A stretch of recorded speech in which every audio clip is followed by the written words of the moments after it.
Things to expect when visiting LA. A lot of people assume Hollywood is a heart of Los Angeles, and that it revolves around the celebrities and beautiful people that inhabit it, but there is so much more to this city to discover.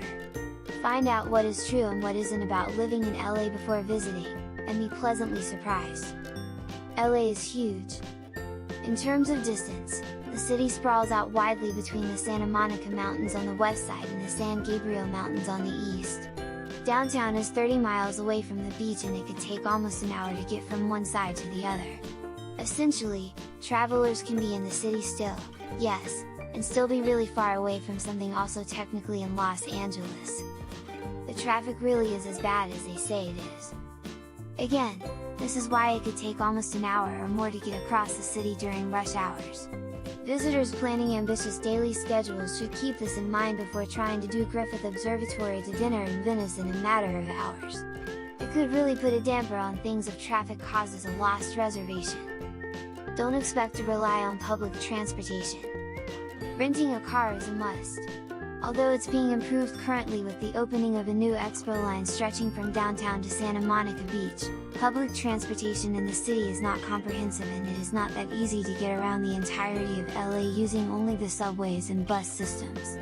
If travelers expect to beat traffic this way, think again. It could take even longer than driving. Angelinos love their cars, so driving is usually the best bet. Hiking is a common pastime. LA is obsessed with all kinds of working out, and hiking is just one of the many healthy habits that we've adopted.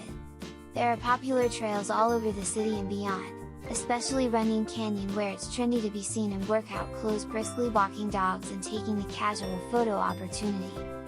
As is brunching. If visitors want to really taste what it's like to live the life of an Angelino, weekend brunch activities are an absolute must. Brunch is taken very seriously here and can either be upscale and fancy at a top-star restaurant complete with boozy beverages, or it can be relaxed and comforting like waffles at a sidewalk cafe. As long as visitors understand, brunch is not a hobby, it's a lifestyle. Nobody really hangs out in the most famous part of Hollywood. The Hollywood portrayed in film and television that most tourists come to see is not the Hollywood where the industry lives, works, and hangs out. Essentially, don't expect to see celebrities just strolling past their name on the Walk of Fame. It doesn't happen, as these areas are mostly reserved for tourists. It's still worth seeing, however. Yes, it really will be sunny. Every single day, no matter what time of year it is, it would be a rarity if visitors came to LA to find it cloudy. The climate is temperate and there really is hardly ever a cloud in the sky, except for during El Niño. Pack sunglasses and shorts even in the winter, you never know when we could get a nice heat spell for the week. Beverly Hills is beautiful.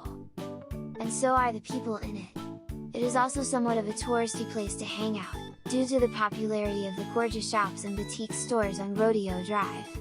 However, it is also a local area as well, with many highly acclaimed restaurants and relaxed cafes dotting the picturesque sidewalks and clean paved streets. Venice is wild. Venice Beach totally lives up to expectations as a hippie haven, and there is great people watching to indulge in there. It can get pretty gritty right along the beach where all the skaters and artists hang out, and the shops along the boardwalk are full of interesting and unique fare with handcrafted items and artwork.